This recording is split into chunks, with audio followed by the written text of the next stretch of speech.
बिस्मिल्लाहिर्रहमानिर्रहीम।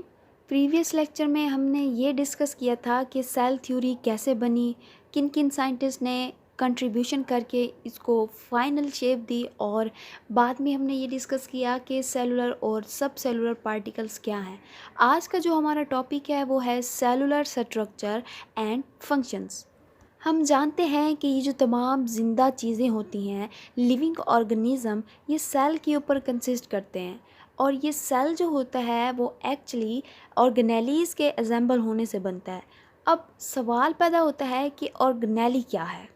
ऑर्गेनेली वो छोटे ऑर्गन्स होते हैं जो कि मेम्ब्रेन बाउंडेड होते हैं, और वो अपना अपना ख़ास किस्म का काम करते हैं।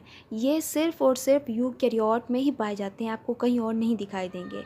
If we define one of tiny membrane bounded organs with various specialized function found in eukaryotic cells। यहाँ हम बात कर रहे हैं सेल की, जो कि ऑर्गेनेलीज से मिलकर बना है। लेकिन सेल में कुछ स्ट्रक्चर ऐसा होता है जो कि ऑर्गेनेलीज से मिलकर नहीं बनता, लेकिन वो बहुत इम्पोर्टेंट होता है। वो स्ट्रक्चर जो कि ऑर्गेनेली का नहीं बना होता, लेकिन स्टिल वो सम प्लांट और सम एनिमल्स में होता है। उनमें आता है cell wall, cell membrane, cytoplasm और साइटोस्केलेटन। यहाँ हम डिस्कस करेंगे सेल वॉल को। अगर हम गौर करें इसके नेम में, सेल वॉल मीन के सेल की दीवार। जब भी हम कोई घर बनाते हैं तो हम उसके रूम्स वगैरह को बना के छोड़ नहीं देते, हम उसके अराउंड एक वॉल बना देते हैं ताकि हमें इससे प्रोटेक्शन मिलती रहे। यहाँ सवाल ये पैदा होता है कि ये सेल वॉल एक्चुअली क्या है। सेल वॉल जो है वो एक नॉन लिविंग मटेरियल होता है, स्ट्रॉन्ग कंपोनेंट होता है सेल का, और ये आउटर बाउंड्री बनाता है। मीन ये सेल के आउटसाइड कंसिस्ट करता है, और ये प्लाज्मा मेम्ब्रेन के भी बाहर होता है। अगर हम बात करें इसकी लेयर्स की, तो इसमें 3 टाइप की लेयर्स होती हैं: प्राइमरी वॉल, सेकेंडरी वॉल और मिडल लैमेला। बात करें प्राइमरी सेल वॉल की, तो ये जो प्राइमरी सेल वॉल है, ये प्राइमरी मीन पहले, ये जो पौधे की सेल वॉल होती है ये सबसे बाहर की तरफ होती है। हमें जो बाहर की तरफ पौधे की स्ट्रक्चर नज़र आ रही होती है, जिस तरह की उसकी लेयर होती है जो हमें नज़र आ रही होती है, उसको हम प्राइमरी वॉल बोलते हैं। ये जो प्राइमरी वॉल होती है ना, ये एक्चुअली ट्रू वॉल होती है। मीन कि इसको ट्रू वॉल इसलिए बोला जाता है क्योंकि ये हर पौधे के सेल में होती है, हर पौधे में ये पाई जाती है।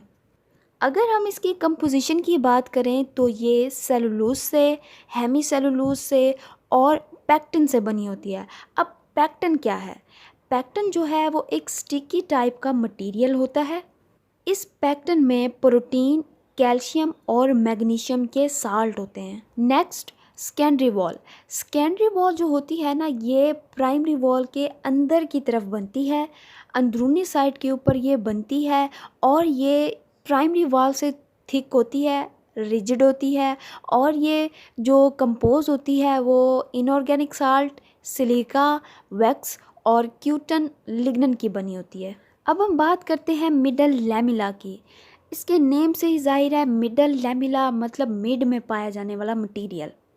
मिडल लैमेला जो होता है ना, ये 2 सेल्स के दरमियान में पाया जाता है। ये एक किस्म का स्टिकी मटेरियल होता है। यहाँ पे अगर हम डायग्राम पे गौर करें तो हमें जो ऑरेंज कलर में हमें जो मटेरियल नज़र आ रहा है 2 एडजेसेंट सेल के दरमियान में, इसको हम मिडल लैमेला बोलते हैं।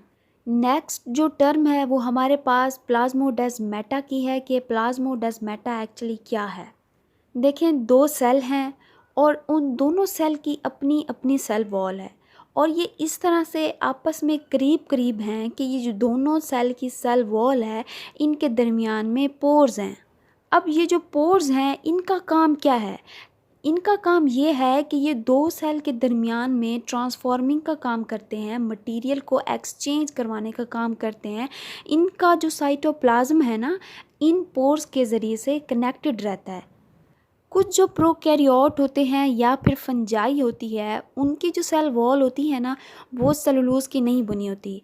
याद रखें कि ये जो सेलुलोज है वो मेजर प्लांट की सेल वॉल का मेजर कंपोनेंट होता है।